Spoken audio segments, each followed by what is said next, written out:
Let's start with one of my favorite features on any phone, dark mode. Can be found inside settings, display. Of course, it's system-wide dark mode, so system apps like phone, messages, calculator, and even the notification shade, they're all dark. Speaking of notification shade, there are actually two different layouts for it. They can be found inside settings, notifications, notification shade.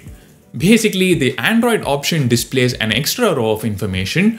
When MIUI option is enabled, you kind of see these tiny images. For example, this one says Twitter. You might think the notification is from Twitter, but when you enable the Android option, you can see that it's actually from Gmail. It's just an email from Twitter alerting me about a recent login. Personally, I prefer this Android notification shade. It's nice of Xiaomi to offer both options. Now, back to dark mode. Of course, other apps, third-party apps may not become dark when you enable dark mode because they may not support dark mode right now. But slowly, developers are starting to provide dark mode for apps. Instagram, Twitter, Gmail, Messenger are some of the apps that already have it. Just go through any individual app's settings menu to see if it's available. It could be named as night mode too, depending on the app. Now, what good is night mode if the display gets damaged? To avoid that, check out these premium tempered glasses from our sponsor, Glazed Ink. What's special about Glazed Ink is that they have actual 2.5D curved glass along the edges, so the entire screen is covered. No air bubbles or awkward gaps like these, which you might get from installing any other tempered glass in the market. They are also available for most other phones, including the OnePlus 7T and the Redmi Note 8. So do check out Glazed Ink, link in the description. Use the promo code TJOC to get 10% discount. Okay, speaking of aesthetic features, here's a cool one. You can have any piece of text in the lock screen. This can be customized in settings, lock screen owner information. Well, it says owner info, but technically you can type anything. Okay, I don't know why it happened to me. I'm gonna share this thing with you. When I did this, I kind of imagined an error like this. I kind of freaked out. It just flashed for a second in my mind, not on the phone. I don't know. Anyway, there are a few tips and tricks to talk about inside the camera app. The first one's obvious, I think. The Note 8 Pro comes with a dedicated macro camera using which you can click pictures like this. Super close-up shots. Just tap on this little flower icon. Simple. Now, not just photos, the macro camera can also be used to shoot videos. I'm specifically mentioning this because other phones with a dedicated macro camera cannot shoot videos, but this one does, and that's a really good thing. Now, since you're going very close to the subject, the camera shake becomes worse and the resulting image turns out blurry. It's a very common thing. To reduce the chances of ending up with a blurry image, just turn off HDR.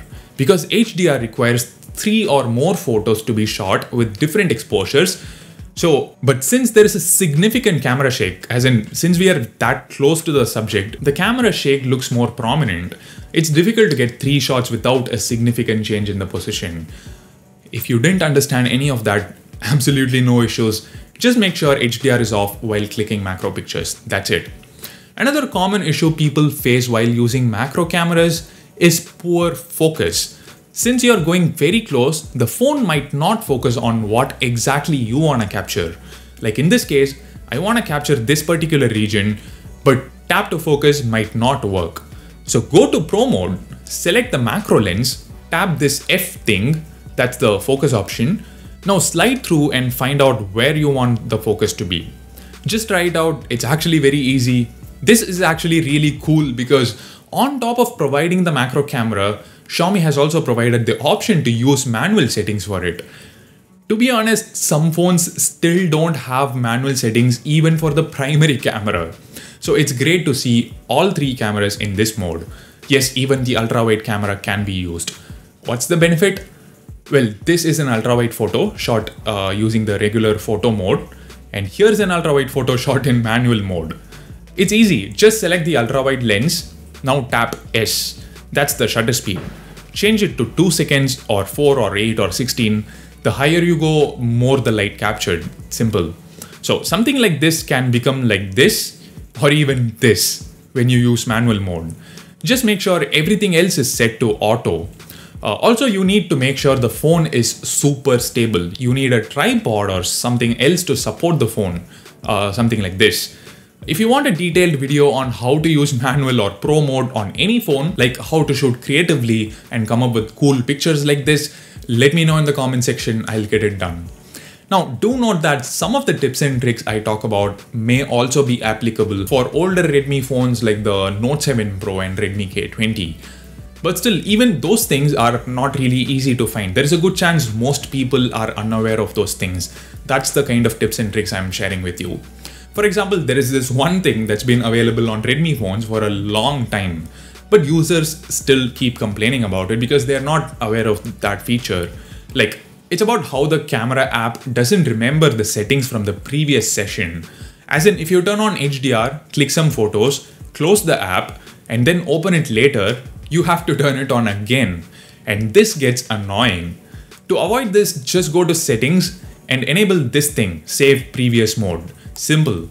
Alright, let's get out of the camera app and talk about one of the best tricks. On the Note 8 and Note 8 Pro, you can use 2 SIMs and 2 micro SD cards. Is that puzzling? Well, trust me, this one is easy too. You can add a micro SD card in the small tray and 1 SIM in the big tray, so that's obvious. The remaining slot can accommodate a SIM or a micro SD card, right? Well, you can get an adapter on Amazon for like 100 rupees, link in the description. You can use that to add both the SIM and the card. It's easy, and after doing it, it would look like this. Yes, it kind of sticks out, but you'll probably use a back case anyway. If you thought that was cool, subscribe to Technology Jock and hit the bell icon. It's not like I invented this thing, but still. I invented Technology Jock, so that deserves a subscription, right? No? Alright. Anyway, next we'll talk about some software features. If you're a long-time Redmi user, you probably remember seeing this network connection speed on the status bar. If you've been wondering why it just disappeared in the past 1 or 2 years, well, Xiaomi just has it disabled by default. You can go manually enable it in settings. Next up, I know you love gestures and you probably know how to enable it, so that's not the tip here. The tip is about why you should not use gestures. With navigation buttons enabled, you get so many different shortcut options. For example, you can long press the back button to trigger something. You can press home and the power button together to trigger something. I personally found these quite useful. They make your life a little bit easier, trust me. Speaking of making your life easier, we have digital well-being. Something that's been expected on Redmi phones for a long time now. It's finally here. If you feel you're using too much Instagram or playing too much PUBG, you can set timers for each of the apps. So you can't really get lost while doing something. You'll have a clear idea about how much you're using them exactly. Speaking of PUBG, well, there is a game speed booster that helps with better gameplay. It allocates all the system resources to the game, so the game gets the maximum performance. The thing is, to get this done, other apps might be closed. As in, if you open some other app later, it might reload from scratch instead of letting you continue from where you left the last time you opened it. And other background processes might also be affected. So if that's something you don't want, then you have to manually remove the games from the game speed booster. You can still game comfortably. I didn't notice any major difference after removing it. Now, while playing, if someone messages you, your gameplay will not be interrupted thanks to the quick replies feature.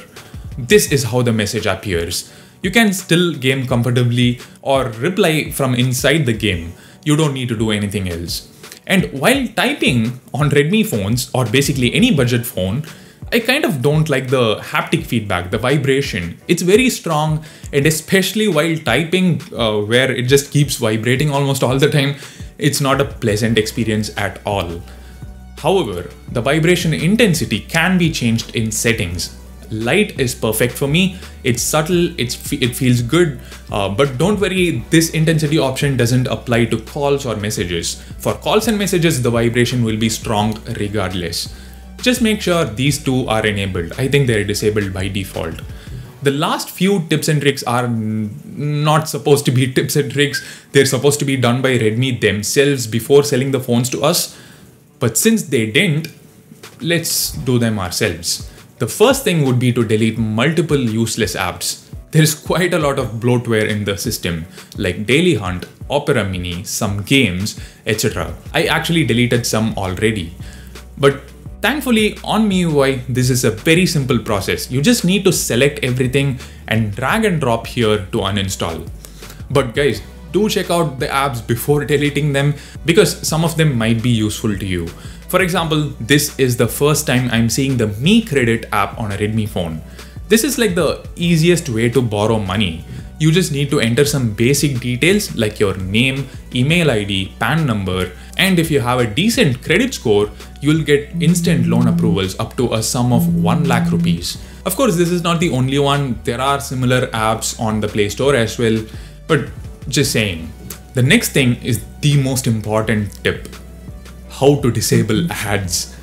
Well, it's an entire video by itself. Here's the link, check it out. It takes about 5 to 10 minutes to remove all sorts of ads and annoying notifications, and it is a must for good user experience. Don't feel lazy. Trust me, it takes 5 to 10 minutes and it's completely worth it. Also, whenever you install any app from the Play Store, there is this super irritating security scan which you need to wait for to be done during every single app install. Well, good news, it can be disabled. Just tap the settings icon and disable it. The last one is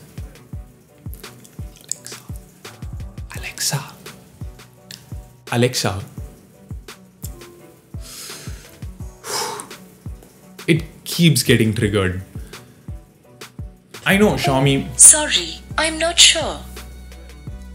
I know Xiaomi made a big deal out of this, but it's actually not worth all that hype because it's available on the Play Store. So you can just download it and use it on any phone the exact way you use it on this phone. But yeah, the fact is, because it's pre-installed, more people tend to use it. And while it takes quite a lot of time to get used to it, it's a super handy thing. Just open the app, navigate to skills and games, and here's a list of things you can do. For example, if you enable this skill, you can just ask Ola to book a ride for you. So setup takes a bit of time, but once you do that, you'll fall in love with her. And of course, we need to talk about that one amazing life-changing hack. You need a pair of scissors though.